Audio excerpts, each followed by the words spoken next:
안녕하세요. 포항 순수한 교회를 섬기고 있는 김문수 목사입니다.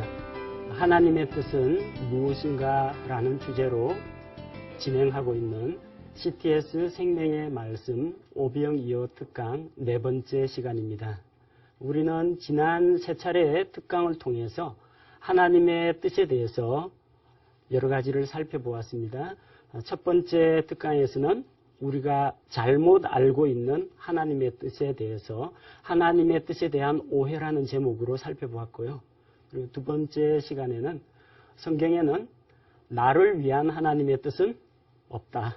대신에 우리를 향한 하나님의 뜻은 있다라는 것을 배웠습니다.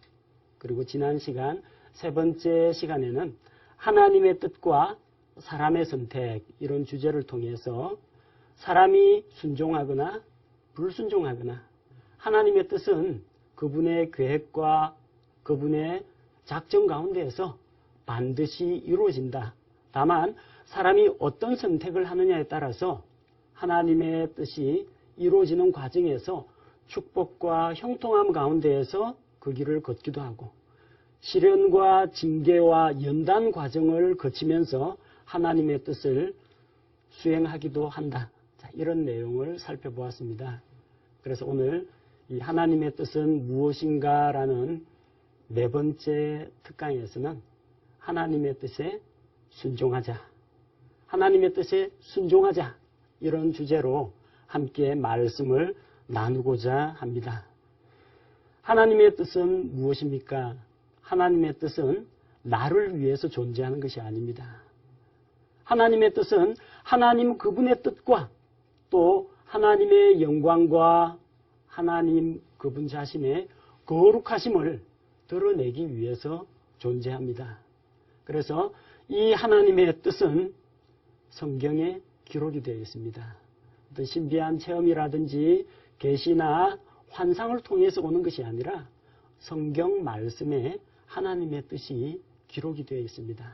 그래서 우리는 하늘로부터 들려오는 소리보다도 더 확실한 대언의 말씀, 바로 기록된 성경 말씀에 근거해서 하나님의 뜻은 무엇인지 살펴보고 오늘의 주제처럼 하나님의 뜻에 순종하자. 기록된 성경 말씀에 근거해서 하나님의 뜻에 순종하는 삶을 살펴보고자 합니다. 성경에는 하나님의 뜻이 여러 가지로 기록이 되어 있습니다. 그중에 대표적인 것 몇 가지만 함께 나누고자 합니다. 첫 번째, 하나님의 뜻은 무엇입니까? 사람이 회개하고 구원에 이르는 것이 하나님의 뜻이라고 했습니다. 고린도후서 7장 10절 하나님의 뜻대로 하는 근심은 회개를 이루어 다시 돌이킬 수 없는 구원에 이르게 하거니와 세상의 근심은 사망을 이루느니라. 회개에서 구원에 이르는 게 하나님의 뜻이라는 겁니다. 하나님의 뜻대로 하는 근심은 회개를 통해서 구원에 이르게 합니다. 회개가 무엇입니까? 눈물, 콧물 다 흘리면서 땅바닥 두들기면서 주여 주여 하고 부르짖으면서 내 죄를 슬퍼하고 애통하고 토설하는 이것이 회개의 전부는 아닙니다. 이 회개라는 단어는 뉘우칠 회, 고칠 개.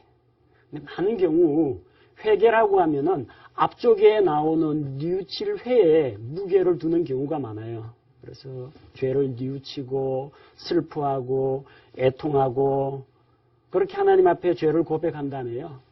그 다음번에 또 무슨 특강이나 부흥회 한번 또 가면은 또 했던 거 또 합니다. 죄를 슬퍼하고 뉘우치고.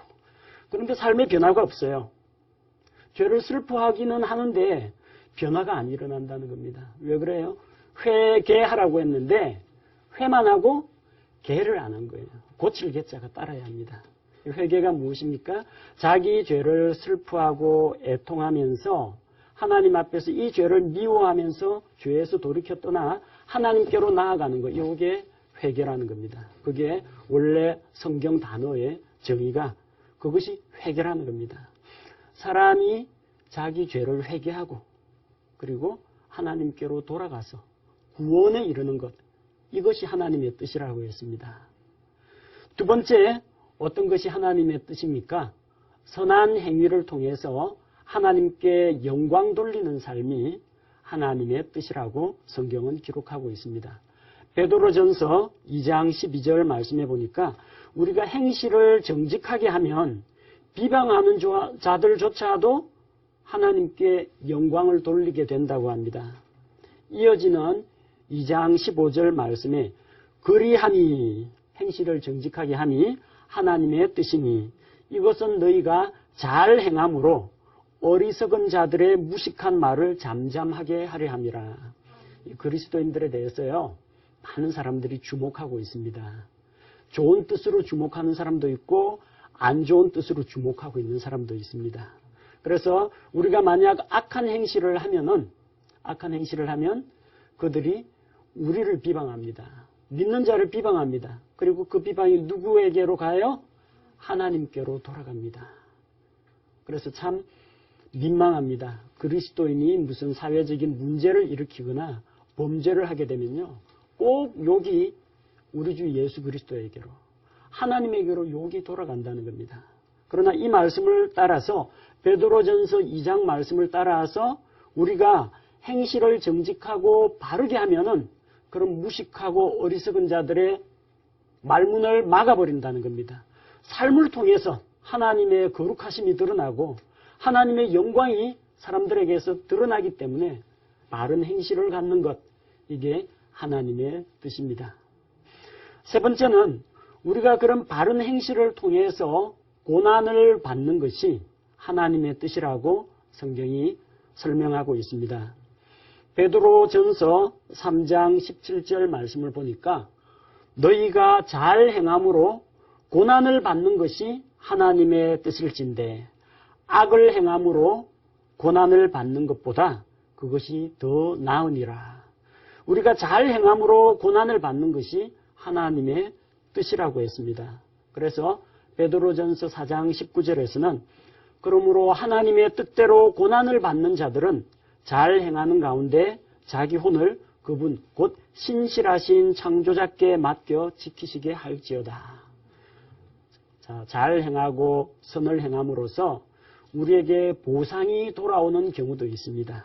이 세상 살면서 선행을 하고 베풀고 바르게 삶을 통해서 우리 삶을 통해서 우리가 보상을 받는 경우도 있지만 그리스도인으로서 믿음 안에서 바르게 살다가 핍박을 받는 사람들이 훨씬 더 많다는 겁니다. 오히려 모든 사람이 우리를 칭찬하고 좋아할 때는 경계해야 합니다. 믿음대로 그리스도 예수 안에서 경건하고 바르게 살고자 하는 자는 반드시 핍박을 받게 되어 있습니다. 그래서 내가 믿음으로 행함으로 고난을 받는다. 그럴 때는 그 고난을 하나님의 뜻 가운데서 받아들이는 것이 옳다는 것입니다. 또 성경은 우리에게 무엇을 가르쳐 줍니까? 우리가 거룩하게 살아가는 것이 하나님의 뜻이라고 합니다. 데살로니가전서 4장 3절 말씀을 읽어드리겠습니다. 하나님의 뜻은 이것이니 곧 너희가 거룩히 구별되는 것이라. 너희는 음행을 삼가하고. 하나님의 뜻은 이것이다. 무엇이라고요? 우리 자신이 거룩히 구별되는 것. 우리의 거룩함, 이것이 하나님의 뜻이라고 했습니다. 왜 그렇습니까? 하나님의 중심되는 성품이 거룩함이기 때문입니다. 하나님에게 여러 가지 성품이 있습니다. 여러 가지 속성이 있습니다. 전지전능하신 하나님, 무소부재하신 하나님, 영원하신 하나님, 무한하신 하나님, 사랑의 하나님, 공의의 하나님, 긍휼의 하나님, 진리의 하나님, 은혜가 풍성하신 하나님, 오래 참으시는 하나님, 여러 가지 하나님의 성품들과 속성들이 있지만 그 가운데 대표적인 것을 꼽으라면은 하나님의 거룩하심입니다. 이사야 대언자가 환상 가운데에서 높이 들린 하나님의 보좌를 보았습니다. 하나님의 보좌 주변에서 스랍들이 하나님을 찬양하는 소리를 들었습니다. 뭐라고 찬양했습니까? 사랑, 사랑, 사랑 이렇게 찬양했어요? 진리, 진리, 진리 그렇게 찬양했습니까? 거룩하다, 거룩하다, 거룩하다 이렇게 찬양했습니다. 요한계시록 4장에 보니까 하나님의 보좌를 호위하고 있는 네 짐승이 있는데 그 네 짐승이 하나님께 찬송을 돌려드리면서 거룩하다, 거룩하다, 거룩하다 그렇게 고백합니다. 하나님의 으뜸되는 성품은 거룩함입니다. 레위기 11장 44절 말씀을 보니까 하나님 자신이 말씀하셨습니다. 내가 거룩하니 너희도 거룩할지어다. 우리가 거룩한 생활을 해야 하는 이유가 무엇입니까? 우리 자신을 거룩하게 구별해야 하는 이유가 무엇입니까? 우리 주 하나님께서 거룩하신 분이기 때문입니다. 그래서 우리가 이 세상에 사는 가운데에서 세상에 동화되지 말고 오히려 하나님께로 분리되어서 하나님께로 구별이 되어서 예수 그리스도의 온전하신 그 완전한 형상을 닮아가는 삶을 사는 것이 성화의 삶을 살아가는 것이 하나님의 뜻이라는 겁니다. 그 다음으로 하나님의 뜻은 데살로니가 전서 5장 16절부터 18절 말씀에 기록되어 있습니다. 항상 기뻐하라. 쉬지 말고 기도하라. 모든 일에서 감사하라. 이것이 그리스도 예수님 안에서 너희에 대한 하나님의 뜻이니라. 하나님의 뜻이 그렇게 복잡하고 어렵고 신기한 것이 아닙니다. 일상생활 가운데에서 항상 기뻐하는 것입니다. 힘들어요? 기뻐하는 거 힘들어요? 예, 쉽지가 않습니다.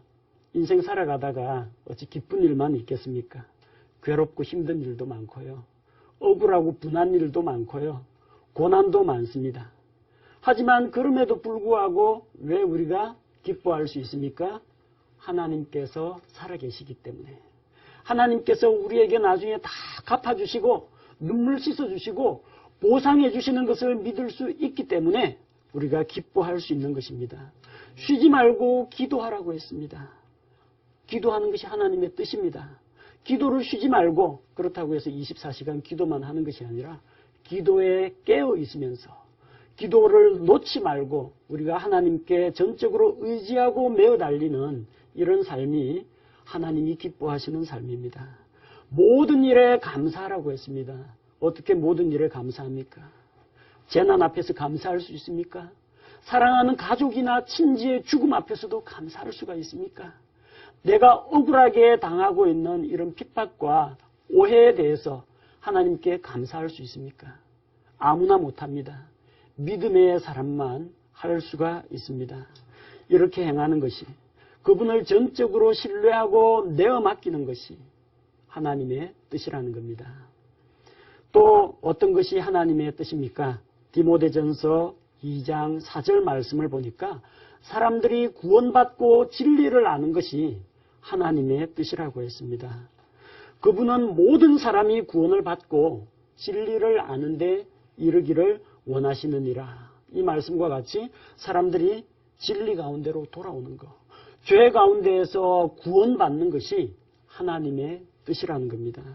하나님은 불신자들이, 악인들이, 그분을 모욕하고 조롱하는 자들이 지옥에 가는 것을 원치 않으십니다.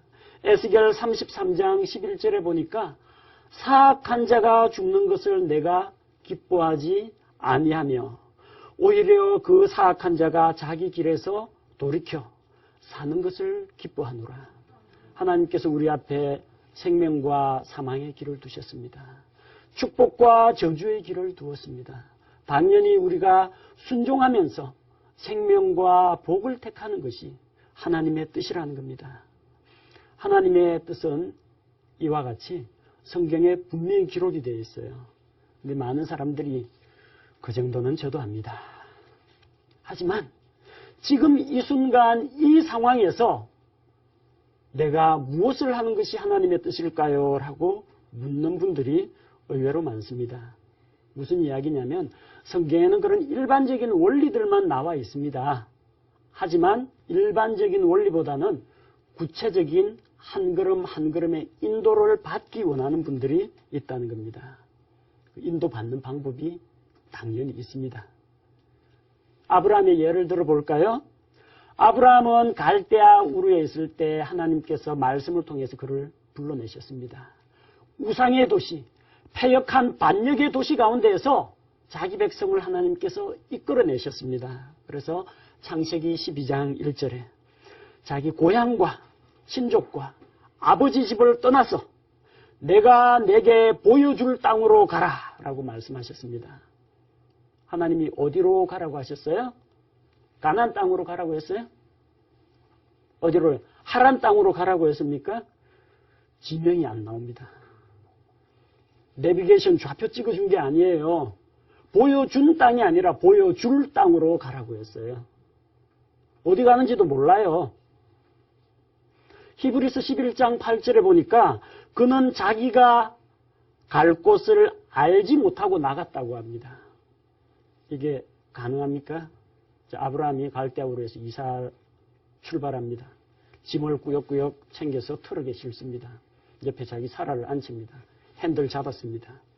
아내가 물어봅니다. 여보, 근데 우리 이사 어디로 가요? 나도 몰라. 하나님이 안 가르쳐 줬어요. 보여준 땅이 아닙니다. 보여줄 땅으로 가라.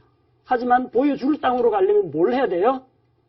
뭘 해야 돼요? 보여줄 땅으로 가려면 갈대아우르에서 나와야 됩니다. 어디로 가야 할지는 모르는데 한 가지 하나님이 보여준 건 있습니다. 우상의 도시 갈대아우르에서 나오라는 겁니다.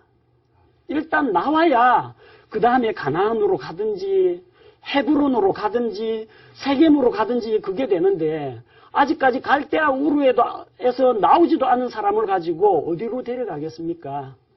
일단 갈대아우르에서 나오는 걸 순종하면 그 다음 길이 보인다는 이야기입니다. 그는 어떻게 가나안 땅으로 가게 되었습니까? 강을 따라서 점점 갈대아우르하고 먼 쪽으로 쭉 올라가다 보니까 하란 땅입니다. 거기서 하란 땅에서 정착하다가 자기 아버지 데라가 죽은 이후에 또 남쪽으로 내려오다 보니까 거기가 가나안 땅입니다. 성경 기록에 의하니까 마침내 그가 가나안 땅에 이르렀더라. 어딘지는 알지 못하고 갔는데 가나안 땅에 왔어요. 어떻게 인도를 받았습니까? 아브라함은 가는 곳곳마다 제단을 쌓았습니다. 제단을 쌓고 하나님께 예배를 드렸습니다. 매일 매순간 하루하루의 삶 가운데에서 하나님을 의지하고 믿음의 발걸음을 내딛다 보니까 도착해 보니까 약속의 땅이에요. 하나님이 가나안 땅, 지금으로부터 서북쪽으로 올라가라. 지금은 남쪽으로 내려가라. 어디서 우회전하라. 이런 식으로 가르쳐 주진 않았습니다. 하지만 그가 갈대아우르를 떠나는 믿음의 순종을 보이니까 그 다음 길이 보인다는 겁니다. 많은 분들은요, 그렇게 인도받는 걸 별로 안 좋아합니다. 관광 안내 지도 딱 펼쳐놓고 한눈에 하나님 청사진, 마스터 플랜 다 보여달라고 합니다. 다 보여주면 그러면 순종할 것 같아요? 가르쳐줘도 순종 안 하는 사람들이 너무 많습니다. 하나님의 뜻이 무엇입니까? 라고 질문하는 사람은 많은데요. 가르쳐주면 순종하는 사람은 그렇게 많지가 않아요. 그런데 우리가 믿음으로 한 걸음 발걸음을 내딛고요. 다음 발걸음을 이렇게 내딛고 이렇게 매번 순종할 때마다 하나님께서 그 다음을 보여주십니다. 하나님의 뜻이라는 것이 마스터 플랜 딱 짜가지고 자, 통째로 줄 테니까 이 코스대로 가라. 하나님께서 그렇게 하시는 것이 아니고 어떻게 해요? 마치 유태인들이 사용하는, 이스라엘 사람들이 사용하는 두루마리 성경과 같습니다. 두루마리 성경 돌돌돌 말려있죠? 이쪽 펼쳐가지고 한 면을 읽습니다. 다음 페이지 안 보입니다. 요거를 다 읽은 다음에 요거 똘똘똘 돌려가면요, 그 다음 페이지가 보입니다. 하나님의 뜻은 우리에게 이런 식으로 전달이 됩니다. 처음부터 끝까지 너희 미래를 보아하니 이런 코스를 걷겠구나. 이거 한 다음에 이거 하고 그 다음에 이렇게 하라. 이런 식으로 가르쳐 주는 게 아니라 내가 이미 알고 있는 하나님의 뜻에 순종할 준비가 되었을 때 하나님께서 그 다음 단계를 보여주시고 인도하신다는 겁니다. 우리 삶이 이렇게 하나님의 인도를 받아야 되겠습니다. 하나님의 뜻이 무엇인지 아는 데에만 자꾸 머리를 써서는 안 돼요. 그러다가 실패한 사람들이 있습니다. 이스라엘 백성들 하나님의 징계를 받아가지고 바빌론 왕 느부갓네살이 다 사로잡아가고 그 땅에 남겨진 자가 얼마 되지 않았어요. 이 남겨진 자들이 이제 우리가 어떻게 하면 좋겠습니까? 어떻게 하면 좋겠습니까? 하나님께 예레미야 대언자 당신이 좀 물어봐 달라고 이야기를 합니다. 그래서 예레미야 42장 3절에 보니까 이스라엘 백성들이 우리가 어떻게 하는 것이 하나님의 뜻을 행하는 것입니까? 가르쳐 달라고 구합니다. 42장 6절에 보니까 당신이 우리에게 전하는 하나님의 말씀이 우리에게 좋든지 나쁘든지 우리가 순종하겠습니다. 우리가 이렇게 순종하면 하나님으로부터 복을 받을 것을 믿는다고 했습니다. 그런데 이 백성들의 마음속에는 이미 정답이 정해져 있었습니다. 자기들은 전쟁도 보이지 않고 기근도 없는 이집트로 내려가기를 원했어요. 마음속에 자기 답안은 갖고 있어요. 거기에 하나님께서 결제도장만 하나님의 뜻하고 결제도장만 찍어주면 참 좋겠다 생각했는데 차마 체면상 그러진 못하고 우리를 위해서 하나님께 한번 물어봐 주십시오 하고 예레미야 대언자에게 이야기했어요. 예레미야 대언자가 하나님으로부터 말씀을 듣고 이스라엘 백성에게 그대로 전달했습니다. 하나님의 말씀이 있는 그대로 전달했습니다. 너희는 이집트로 내려가지 말라.